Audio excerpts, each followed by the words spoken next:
What? So now it's 1 ruble and 15 kopecks, he said. Right you are, sir.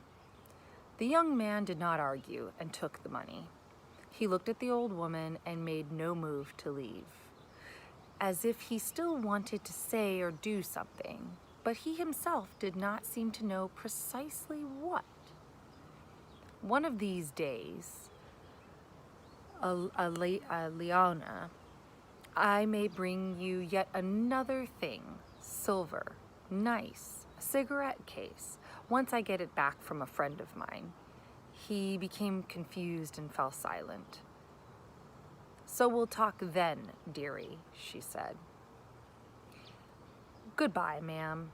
And you stay at home alone like this. Your sister's not here? He asked casually as he could, walking out to the entryway. What business do you have with her, dearie? Nothing special. I just asked. And right away, Goodbye, Aliona. He went out decidedly troubled. This trouble kept increasing more and more. On his way down the stairs, he even stopped several times as if suddenly struck by something. And finally, already in the street, he exclaimed, "Oh God, how loathsome this all is. And can it be that no, it's nonsense. It's absurd." He added, "Could such horror really come into my head? But then what filth my heart is capable of. Above all, filthy, nasty, vile. And for the whole month But neither words nor exclamations could express his agitation. The feeling of boundless loathing that had begun to oppress and sicken his heart while he was still only on his way to the old woman now reached such proportions and became so clearly manifest that he did not know where to flee from his anguish. He went down the sidewalk like a drunk man, not noticing the passers-by, and running into them, and was in the next street before he came to his senses. Looking round, he noticed that he was standing by a tavern, the entrance to which was downstairs from the sidewalk in the basement. At that same moment, 2 drunks came walking out the door and, supporting and cursing each other, climbed up to the street. Without another thought, he immediately went down the stairs. He had never gone into taverns before, but his head was spinning now, and besides, he was tormented by a burning thirst. He wanted to drink some cold beer, all the more so in that he had attributed his sudden weakness to hunger. He sat down in a dark, dirty corner at a sticky little table, asked for beer, and greedily drank the first glass. He immediately felt all relieved, and his thoughts became clear. "It's all nonsense," he said hopefully, "and there was nothing to be troubled about, just some physical disorder.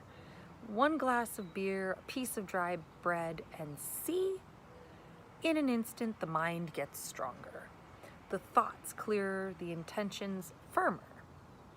Pah, how paltry it all is." But in spite of this scornful spitting, he already looked cheerful, as if he had freed himself all at once of the terrible burden, and cast an amiable glance around at the people there. Yet even at that moment he had a distant foreboding that all this receptiveness to the good was all morbid. There were few people left in the tavern by then. Just after the 2 drunks had ran into the stairs, a whole party left together, 5 or so men, with 1 wench and an accordion. After them, the place became quiet and roomy.